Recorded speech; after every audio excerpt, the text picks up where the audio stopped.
now, yeah, Dr. Teo, let's share some tips with us about how to prevent dark spots from reappearing.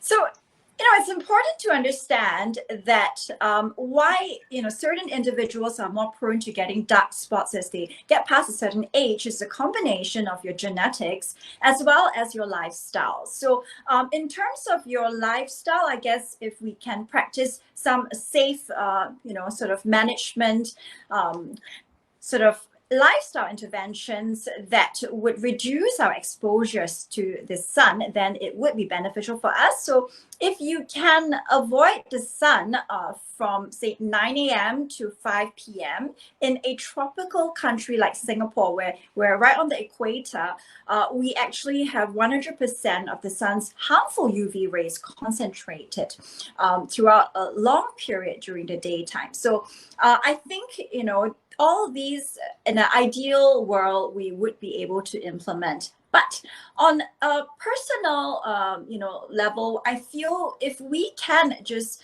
pay a bit more attention to our skincare regimen, so respecting the skin as an organ, I think really helps us in, being a key motivation for us to have a good skincare regimen that incorporates sunscreen, reapplication of sunscreen every 2 to 3 hours, and even more frequently if you are doing water sports. Looking out for ingredients that can combat the onset of dark spots. All these will go a long way if started early. So you mentioned 9 a.m. to 5 p.m. That's going to be very tricky for me.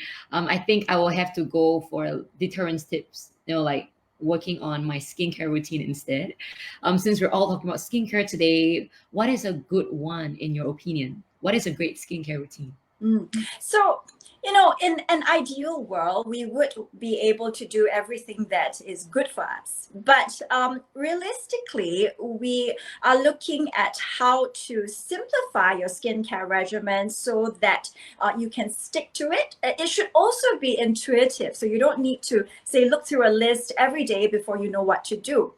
So breaking it down, I think a helpful approach would be, first of all, thinking of skin cleansing as the first step, the fundamental step in your skincare regimen, because our skin, there's this concept known as the skin microbiome, which is the balance of good and bad bacteria. And any imbalance can potentially increase your risk of developing certain skin diseases and disorders. So acne itself is one such condition. Now, of course, your personal genetics also play a role, but good cleansing can help to maintain a healthy skin microbiome. Now, the second step after skin cleansing, and I think a lot of people are already familiar with this, is the application of serums. Serums before moisturizers, because these tend to be more concentrated, they're readily absorbed, and it's the perfect vehicle for us to incorporate a highly effective ingredient like thiamidol to prevent the onset of dark spots, which is part of the photoaging process. And also it's then important for us to address the type of moisturizer you're using as well. So the skin barrier itself, it's functioning as a form of protection against the environment. So if you are in an air-conditioned environment throughout the day, most of us are, there is increased transepidermal water loss. So that means that even though Singapore has very humid weather, when we stay in air conditioning, our skin actually becomes dehydrated.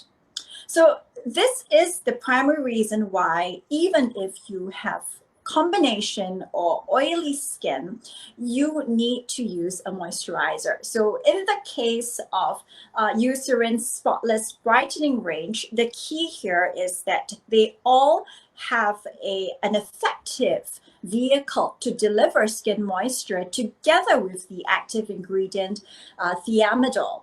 And besides, it's also perfectly formulated to be lightweight, which is very important in terms of cosmetic acceptability when it comes to maintaining a good skincare regimen.